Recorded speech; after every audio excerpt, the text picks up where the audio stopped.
रामपुर नामक गांव में एक लड़का रहता था जिसका नाम रमेश था। रमेश बहुत सभ्य भाव का था। उसे जंगल में घूमना बहुत ही अच्छा लगता था। वह हमेशा गांव के पास के जंगल में घूमने जाता था। हमेशा की तरह रमेश अपने घर से निकला और घूमते घूमते जंगल में पहुंच गया। वह बहुत ही देर से जंगल में घूम रहा था। जंगल में बहुत देर घूमने के बाद उसे थकान महसूस होने लगी और कुछ ही देर में उसे एक वृक्ष मिला, तो उसे लगा कि वृक्ष के नीचे आराम कर लेना चाहिए।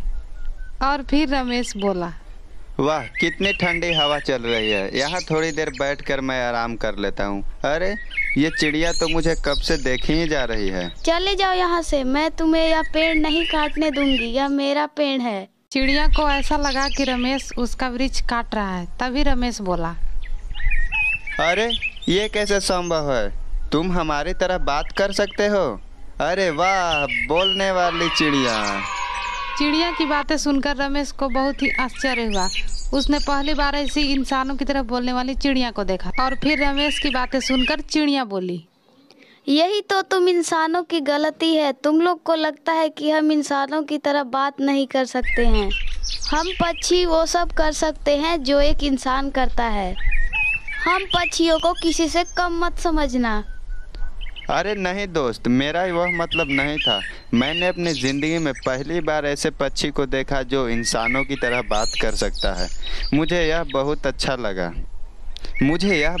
अच्छा लगा कि तुम हम इंसानों की तरह बात कर सकते हो। हाँ, मैं किसी इंसान की तरह बात कर सकती हूँ और समझ सकती हूँ। मेरा नाम रमेश है और मुझे जंगल और जंगली जीव से बहुत प्यार है। मुझे बहुत अच्छा लगता है उनके साथ रहना और उनकी बातें सुनना।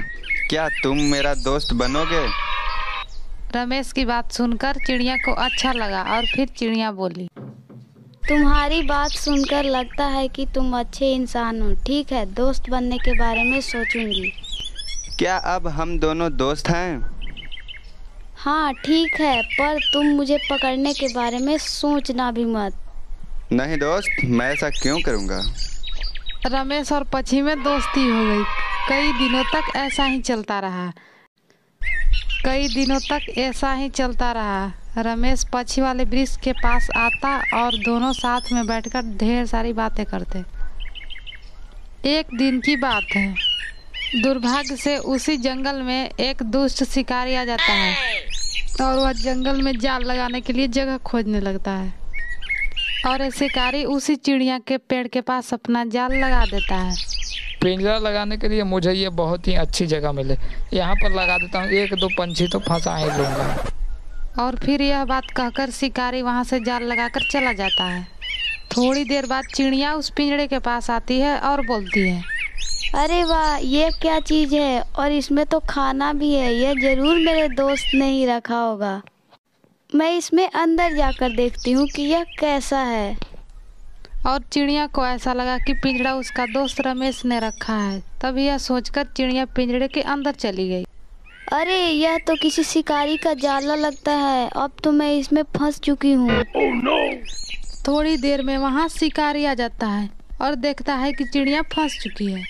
और थोड़ी ही देर में वहाँ रमेश भी आ जाता है। अरे, मेरा दोस्त मुसीबत में है। मुझे किसी तरह इसका जान बचाना होगा। दोस्त, मुझे यहाँ से बाहर निकालो। वाह, क्या बात है, बोलने वाली एक चिड़िया। इसकी बाजार में बहुत ही अच्छी कीमत मिलेगी। और शिकारी की बात सुनकर चिड़िया अपना दिमाग लगाती है।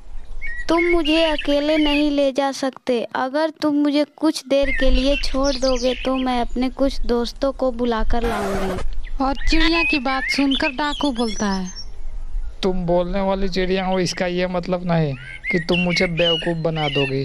अगर तुम भाग गई तो फिर मैं क्या करूँगा? डाकू की बात सुनकर चिड़िया बोले, नहीं नहीं, मैं कैसे भागूंगी। ये मेरा इंसानी दोस्त है। तुम इसे पकड़कर रखना और फिर मुझे अपने दोस्त को बचाने वापस आना ही होगा। चिड़िया की बात सुनकर डाकू को भरोसा हो गया। उसे लगने लगा कि चिड़िया वापस आ ही जाएगी। ठीक है, जाओ अपने दोस्तों को बुला कर लाओ।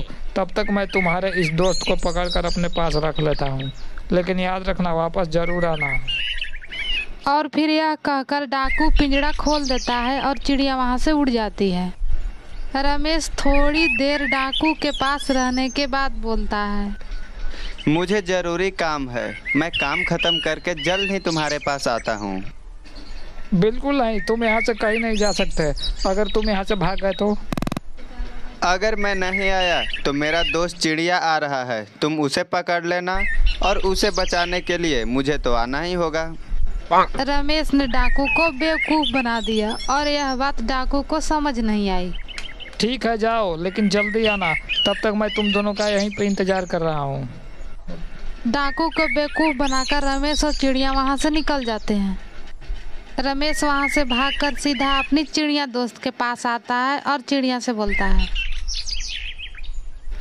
वाह दोस्त, हम दोनों मिलकर उस डाकू को क्या ही बुद्धू बनाए, बहुत मज़ा आया था कल। फिर इस तरीक़ा से रमेश ने चिड़िया की जान बचाई और दोनों खुशी खुशी रहने लगे।